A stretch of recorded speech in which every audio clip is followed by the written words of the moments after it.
Hola, buen día. Nosotras somos Lynn Peña, Cindy Galdames y mi persona Jessica Hernández, y el día de hoy vamos a estarles hablando sobre la genética de poblaciones de la ley de Hardy-Weinberg. La genética de poblaciones es la rama de la genética cuyo objetivo es descubrir la variación y distribución de la frecuencia alélica para explicar los fenómenos evolutivos y así sentada definitivamente dentro del campo de la biología evolutiva. Aquí nosotros podemos ver, ¿verdad?, quiénes fueron estos precursores, ¿verdad?, los primeros en descubrir esta ley. Así que lo voy a dejar con mi compañera Jocelyn, quienes va a hablar un poco de esto. De ellos. Okay, muy buenas tardes, compañeros y licenciada. Como anteriormente lo mencionó mi compañera Jessica, estos dos personajes, en el caso de Hardy y Weinberg, fueron una de las personas que propusieron esta ley, que a continuación la menciono, nos dicen que los orígenes de la genética de la población se encuentran en los trabajos matemáticos del inglés Gottfried Hardy y del obstetra alemán Wilhelm Weinberg. En 1908 formularon por separado la ley de Hardy-Weinberg, que relaciona la frecuencia de aparición de los alelos con los genotipos en la población pagmíticas. La ley que formularon dice así. Ok, antes que mi compañera siga, nos menciona así como para poder dar un resumen. Ellos lo hicieron por separado, ¿verdad? Hardy y Weinberg llegaron a la conclusión, que es lo que va a mencionar mi compañera Cindy Galdames en este momento para poder dar el punto más específico, para no quitar esta parte. Entonces lo dejo en ese momento con mi compañera y luego como que doy la retroalimentación. Ok, buenas tardes, licenciada, compañeros. Nos dice que en una población de elevado número de individuos con reproducción aleatoria entre ellos y sin que actúe ninguna fuerza evolutiva, las proporciones de los alelos de un gen se mantienen estables de generación tras generación. Ok, entonces ahora sí puedo dar como la conclusión, tomando en cuenta lo que mencionaron mis compañeras anteriormente. Aquí como el punto específico, como el origen, es que nos mencionan que la generación va la información genética va de generación en generación, es decir, que no se pierde. Pero aquí nos hacen un hincapié muy importante que nos dice, vamos a ver, ok, aquí dice ninguna fuerza evolutiva.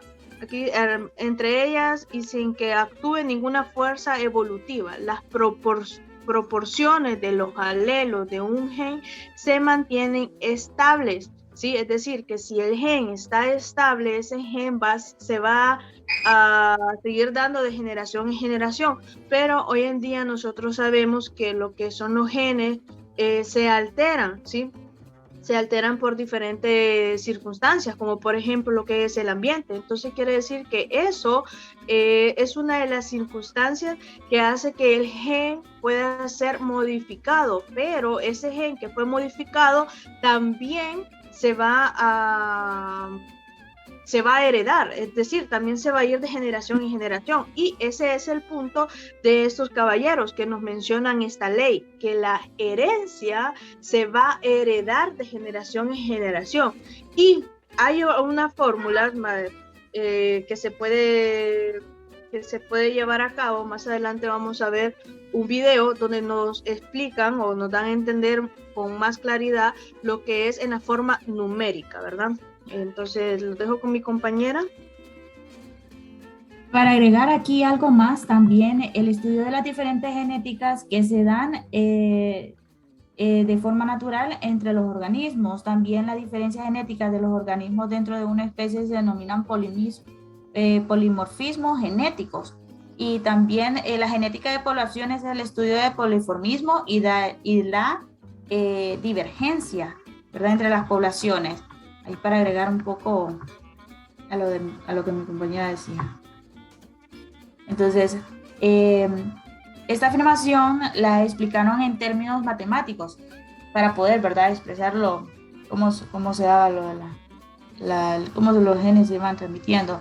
Si en una población determinada existe un gen con dos alelos, A, y la proporción con que se presentan esos alelos es P y Q, respectivamente, entonces P más Q sería igual a 1. Es decir, que entre los individuos que portan el alelo A y los individuos que portan el alelo A minúscula suman el total de individuos de la población, así como podemos ver aquí en esta imagen.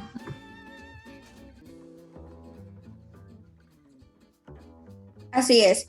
Aquí vamos a representar la fórmula, o como ellos la representaron, la letra P, que es la frecuencia del alelo A, la letra Q, que es la frecuencia del alelo A minúscula, y en la fórmula ya estaría especificado como P más Q, que esto es igual a 1, que fue lo que nos explicó la compañera.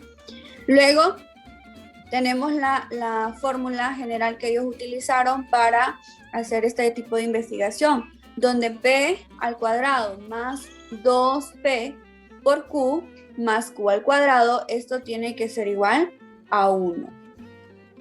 Ok, entonces haciendo como una retroalimentación, recordando, compañeros, que en genética al momento de hacer lo que es la combinación, recordemos que las letras mayúsculas, perdón, no es necesario que sea A, pero en este caso se representa como A, pero la letra mayúscula nos representa un gen dominante y la letra minúscula nos representa un gen recesivo, ¿verdad? En este caso, en la fórmula nos mencionan que la suma del gen dominante y del gen recesivo nos tiene que dar igual a 1. Un dato curioso que para el final de los ejercicios, para poder identificar si lo que es el procedimiento está correcto, se suman al final todos los resultados de las frecuencias y esa frecuencia, la suma de esta frecuencia nos tiene que dar igual a 1, ¿verdad? Entonces, a continuación, les vamos a presentar el video, el que les mencioné anteriormente, para que podamos tener una mejor visualización, o podamos entender mejor en qué consiste lo que es esta ley que estamos viendo en este momento, ¿verdad? Ejercicios de Hardy-Weinberg. Por lo tanto, esto es genética de poblaciones y vamos a empezar pasito a paso, desde la base. Vamos a ver, para empezar, ¿qué necesitamos? Necesitamos tener claras las dos fórmulas principales. Las fórmulas principales para hacer ejercicios de Hardy-Weinberg son muy sencillas. Esta primera es la fórmula de las frecuencias alélicas, también llamadas frecuencias génicas. Vemos que P más Q suma 1, ¿pero qué es esto? ¿Qué es P más Q? Bien, P es la frecuencia del alelo A mayúscula y Q es la frecuencia del alelo A minúscula.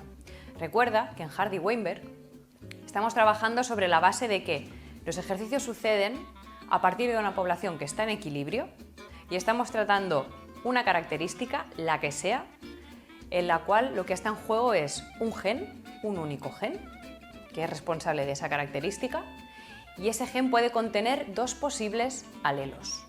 ¿Sí? Hay dos posibles informaciones que determinan la información que hay en este gen. Por lo tanto, no hay más posibilidades que tener una A mayúscula o una A minúscula. Estos ejercicios van a ser siempre a partir de esto que hay aquí. Entonces, básicamente, sabiendo la frecuencia de A mayúscula y de A minúscula, tenemos el 100%. No pueden haber otras cosas. No pueden haber otros alelos que afecten a la transmisión de esta característica, definida tal cual la hemos definido. Ahora, esta segunda fórmula es la fórmula de las frecuencias genotípicas. Geno, ¿sí? De genotipos. Entonces, atención, ¿qué nos dice P cuadrado? P cuadrado, fíjate que me va a decir la probabilidad de encontrar un individuo que tenga dos veces el alelo de frecuencia P, es decir, A.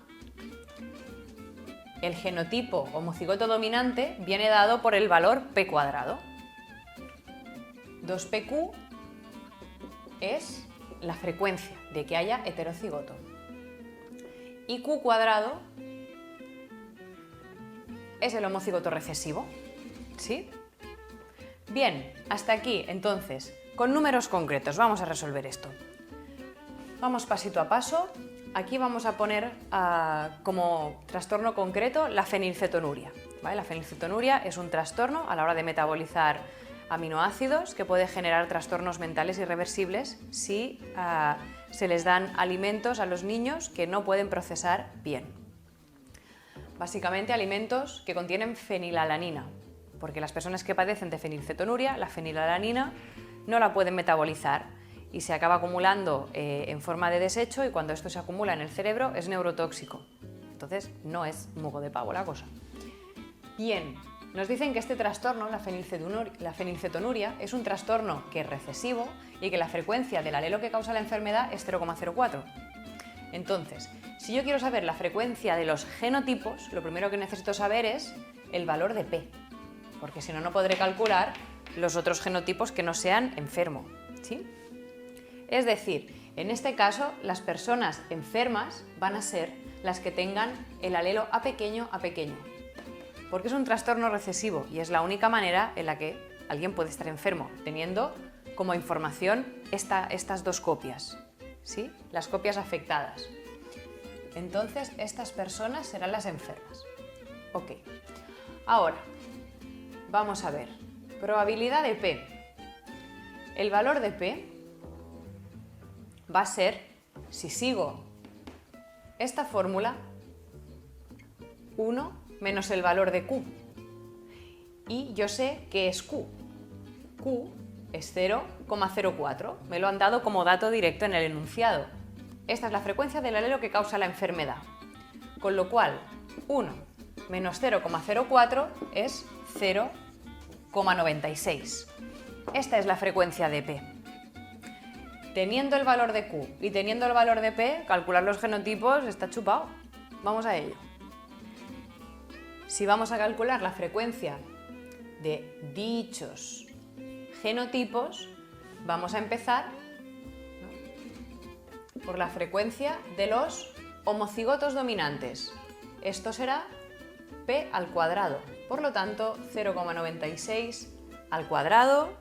Calculadora en mano, que nadie se haga el valiente, que luego hay suspensos y lloramos todos. Vamos a ver, 0,9216. Esta es la frecuencia del genotipo dominante. Y se respondería así, directamente. La frecuencia del genotipo heterocigoto, 2 por P por Q. Es decir, 2 por 0,96 por 0,04. Y esto va a dar... Chan, chan, chan, chan, chan, chan, chan, chan.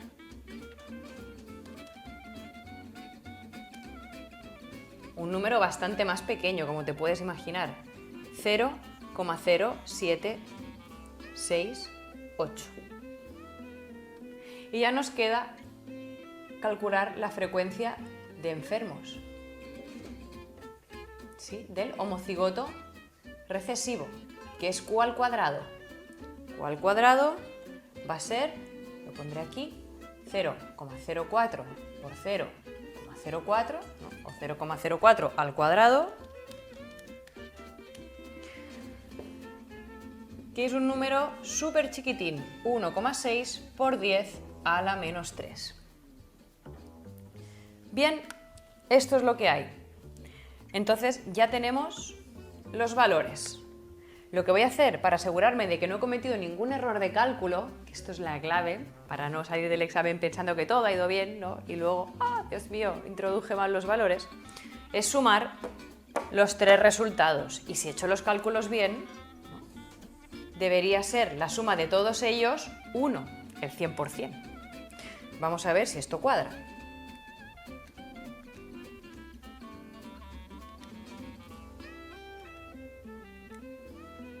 Y chan, chan, chan, chan, chan, chan. Aquí está, 1, redondito, perfecto.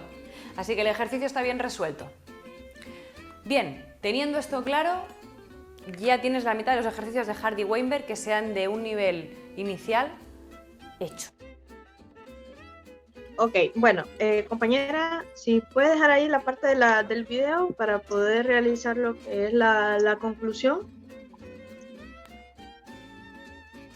Ya sé, ok, ahí. Bueno, para poder dar lo que es la conclusión, como lo mencionó aquí la joven, hay dos fórmulas, ¿sí? Lo que anteriormente habíamos mencionado, mis compañeros lo hablaron, P más Q es igual a 1, que en esto podemos sacar lo que es lo que es dominante, los recesivos. P recuerden que sería igual a mayúscula, un dominante, y la Q sería el gen recesivo, que sería la A minúscula. Para ya poder establecer la fórmula general, es la que tenemos, que es P al cuadrado más 2PQ más Q al cuadrado es igual a 1, que siempre nos tiene que dar a 1. Por medio de esta fórmula ya podemos sacar lo que son los tres caracteres, que sería P al cuadrado, que estamos hablando como P, estamos hablando que es A mayúscula del gen dominante, entonces aquí sería A, en este caso mayúscula, ¿verdad? Y solamente sería de aplicar la fórmula, que en este caso, como ya nos dan lo que es en el ejercicio, nos dan lo que es el valor de Q, entonces ya solamente sería de aplicar la fórmula, ¿verdad?